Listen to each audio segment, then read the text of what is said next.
Hello बच्चों। अभी हम लोग डिस्कस करने वाले हैं अबाउट बायो-सैवर्ट्स लॉ। तो बायो-सैवर्ट्स लॉ में हम लोग क्या करते हैं, मैग्नेटिक फील्ड निकालते हैं due to a current carrying wire, ठीक है ना। लेट सपोज अपने पास एक करंट कैरिंग वायर है और ये करंट कैरिंग वायर है जिसमें P से Q करंट का फ्लो है, P टू Q, और इसमें मैंने एक छोटा सा सेक्शन ले लिया है विच इज DL। तो इसका लेंथ कितना है, DL है। तो इस DL के कारण इस P पॉइंट पे अपन को क्या करना है, मैग्नेटिक फील्ड निकालना है। ये P हो गया, ठीक है ना। नाउ इसको A ले लेते हैं। A पॉइंट पे अपन को मैग्नेटिक फील्ड निकालना है due to this current carrying wire, ठीक है। अभी इसमें जो करंट है वो ऐसे जा रहा है, ओके। तो इस लॉ की हेल्प से हम लोग मैग्नेटिक फील्ड निकालेंगे, ठीक है। तो यहाँ से यहाँ तक का डिस्टेंस आप कुछ ले लो, इस डिस्टेंस को हम लोग लेते हैं R, ठीक है। तो ये डिस्टेंस कितना हो गया, R हो गया। अब यहाँ पे एंगल जो है इसको अपन क्या ले लेंगे, थीटा ले लेंगे, ठीक है।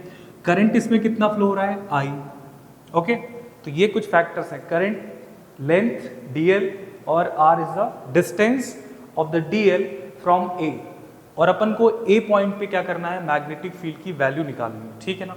तो देखो कैसे निकालते हैं। अकॉर्डिंग टू दिस लॉ, जो मैग्नेटिक फील्ड होती है वो डायरेक्टली प्रोपोर्शनल होती है करंट के, ठीक है। दूसरा factor, magnetic field is directly proportional to length. तीसरा factor, magnetic field is directly proportional to angle. तो एंगल को हम लोग थीटा नहीं लिखते हैं, साइन थीटा लिखते हैं, ठीक है ना। तो तीन फैक्टर तो मैंने लिख दिए हैं कि अगर करंट बढ़ेगा तो मैग्नेटिक फील्ड बढ़ेगी, फिर लेंथ DL बढ़ेगा तो मैग्नेटिक फील्ड बढ़ेगी, एंगल बढ़ेगा तो भी मैग्नेटिक फील्ड बढ़ेगी। अब अगर ये R की वैल्यू इंक्रीज होगी तो मैग्नेटिक फील्ड डिक्रीज होती है, ठीक है ना। तो अगर R की वैल्यू बढ़ेगी तो मैग्नेटिक फील्ड क्या होती है, डिक्रीज होती है, मतलब इनवर्सली प्रोपोर्शनल टू R², ठीक है। तो ये चार फैक्टर्स हैं जिन पे ये जो मैग्नेटिक फील्ड यहाँ पॉइंट A पर, ये इन चार फैक्टर्स पे डिपेंड करेगी, ठीक है ना। तो अब इसको अपन कंबाइन करते हैं सारे फैक्टर्स को, कंबाइनिंग ऑल द फैक्टर्स, सारे फैक्टर्स को क्या करना है, कंबाइन कर देना है।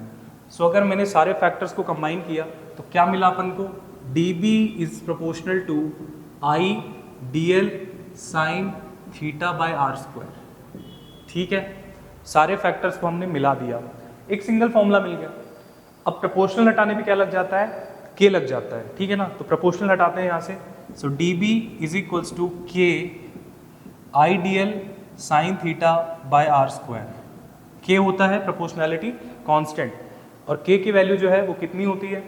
हम लोग K की वैल्यू यहाँ पे लेते हैं μ0/4π, ठीक है ना।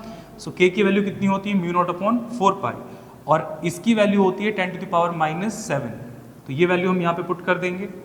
dB is equals to μ0/4π and then we have IDL sine theta upon R², ठीक है।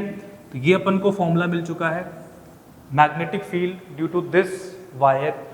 अभी अपन को केवल DL की मिली है, ध्यान रखना। ये जो मैग्नेटिक फील्ड है, ये छोटा सा जो सेगमेंट है ना DL, उसकी मैग्नेटिक फील्ड है। अगर पूरे की मैग्नेटिक फील्ड निकालनी है तो क्या करना पड़ेगा, उसके लिए इंटीग्रेशन करना पड़ेगा, ठीक है ना। तो अगर पूरी मैग्नेटिक फील्ड निकालनी है तो अपन को क्या करना पड़ेगा, इंटीग्रेशन ऑफ dB करना पड़ेगा, तो अपन को B मिल जाएगा। अगर टोटल मैग्नेटिक फील्ड निकालनी है तो इस चीज का इंटीग्रेशन कर दो, μ0/4π I DL sine theta upon R²। तो इसकी हेल्प से हम लोग क्या कर सकते हैं, पूरी मैग्नेटिक फील्ड निकाल सकते हैं पूरे वायर की, ठीक है ना। This is the Biot Savart's law and this a very important law